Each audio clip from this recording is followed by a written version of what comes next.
Hello everyone, welcome to my YouTube channel. இந்த வீடியோல ஓமப்பொடி எப்படி பண்றதுன்றத பத்தி பார்க்க போறோம்.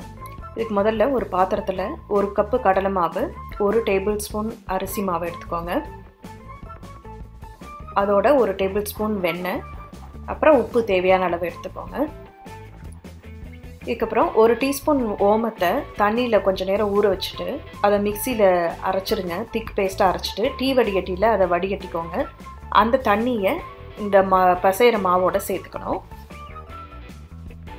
அப்புறம் கொஞ்சம் கொஞ்சமாக தண்ணி விட்டு ஒரு தளர்வான மாவு பதத்துக்கு இதை பிசைஞ்சுக்கணும். சப்பாத்தி மாவு மாதிரி ரொம்ப கெட்டியாகவும் இருக்கக்கூடாது, அதுக்குன்னு ரொம்ப லிக்விடாகவும் இருக்கக்கூடாது. ரெண்டுத்துக்கும் நடுவில் கொஞ்சம் தளர்வான மாவை பிசைஞ்சுக்கோங்க. அப்போ தான் ஓம்பொடி ஃப்ரீயாக வரும்.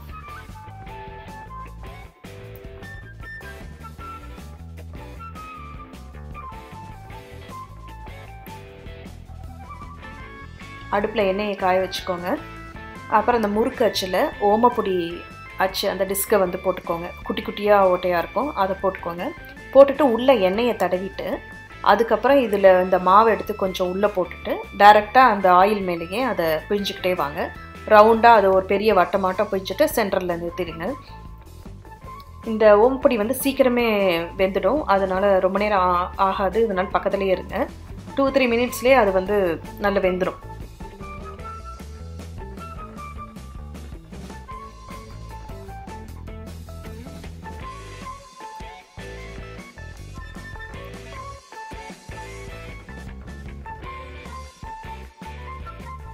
அது கொஞ்சம் கிறிஸ்பியாக வர மாதிரி தெரிஞ்சதும் அதை எடுத்து திருப்பி போடுங்க.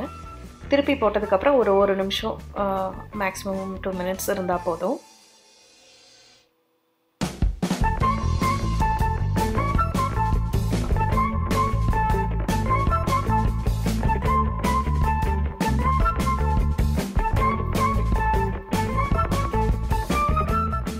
இந்த எண்ணெய் சத்தம் அடங்கின உடனே அதை வெளியில் எடுத்துடலாம். லைட்டு கோல்டன் ப்ரௌன் கலரில் இருக்கும். இதே மாதிரி மிச்சம் இருக்கிற எல்லா மாவையும் இதே மாதிரி ஓமப்பொடி பண்ணி எடுத்து வச்சுட்டு அது ஆறுனதும் அதை வந்து சின்ன சின்ன பீசஸாக உடச்சி வச்சுக்கோங்க. அப்புறம் நெய்யில் கொஞ்சம் முந்திரியை வறுத்துக்கோங்க. அதை வறுத்துட்டு இந்த பொடிச்சு வச்ச ஓமப்பொடியில் போட்டு அதை கலந்துருங்க. அவ்வளோதான், ஓமப்பொடி ரெடி. செஞ்சு பாருங்கள், எப்படி வந்ததுன்னு கமெண்ட் பண்ணுங்கள். தேங்க்ஸ் ஃபார் வாட்சிங் மை வீடியோ.